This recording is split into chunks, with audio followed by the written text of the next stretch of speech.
எவ்வளவு செய்தாலும் போதாது, உனக்கு எனக்குன்னு போட்டி போட்டு சாப்பிடுவாங்க. எண்ணெயில் பொரிக்காமல் இப்படி செஞ்சு கொடுங்க.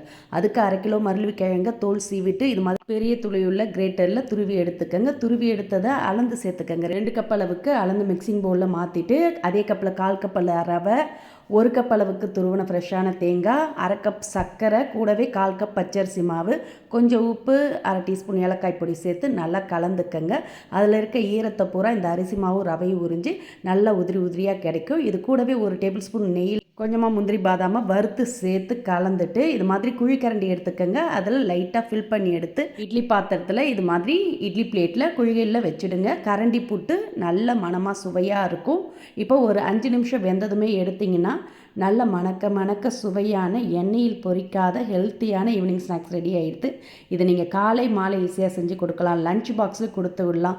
சூப்பராக இருக்குங்க. மரவள்ளிக்கிழங்கு சாப்பிடாத குட்டீஸ்க்கு இந்த மாதிரி செஞ்சு கொடுங்க.